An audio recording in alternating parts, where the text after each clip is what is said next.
Rafaz cooking house থেকে সবাইকে welcome জানাচ্ছি। চলে আসছি নতুন একটি রেসিপি নিয়ে। আমার আজকের রেসিপি চিংড়ি পোলাও বা চিংড়ি বিরিয়ানি। ১ম এ একটা প্যান বসিয়ে দিয়ে দিচ্ছি ঘি।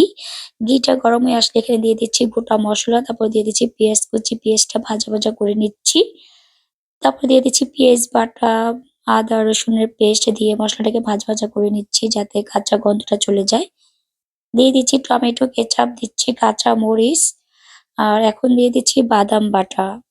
আর এখানে ছিল কাজু বাদাম বাটা। এখানে আপনারা যেকোনো বাদামটা দিতে পারেন। তারপর এখন মসলাটাকে ভালোভাবে কষিয়ে নিচ্ছি।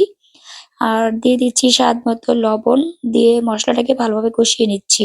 মসলাটা কষানো হয়ে গেলে আগে থেকে ভিজিয়ে রেখেছিলাম ৩০ মিনিট পোলার চাল, চালটাকে দিয়ে ভালোভাবে ভাজা, ভাজা করে নিবো। দেখতে পারছেন আমি কিভাবে ভাজা, ভাজা করে নিচ্ছি। এখন দিয়ে দিচ্ছি দুধ আর ১/২ কাপ পানি, আর ১ কাপ দুধ দিয়ে তারপরে চালটাকে একটু উল্টে-পাল্টে এখন ভাজা চিংড়ি মাছগুলো দিয়ে দিচ্ছি। আর এখানে চিংড়ি পোলাওটা আমি একটু ভিন্নভাবে রান্নার ট্রাই করেছি। দেখতে পাচ্ছেন মাশাআল্লাহ কতটা আ লোভনীয় হয়েছে।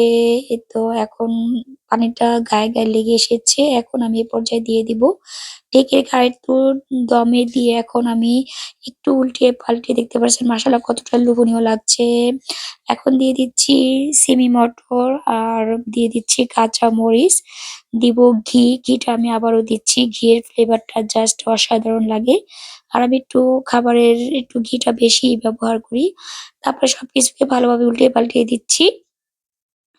এখানে আমি কিছুটা আলু দিয়ে দিয়েছি আর একটু ভিন্নভাবে রান্নার ট্রাই করেছি। ডিম, আলু, চিংড়ি মাছ দিয়ে, সিম মটর দিয়ে এই রেসিপিটা রান্না করছি চিংড়ি পোলাও বা চিংড়ি মাছের বিরিয়ানি। খুবই মজা হয়েছিল আলহামদুলিল্লাহ, যেমনটা লোভনীয়।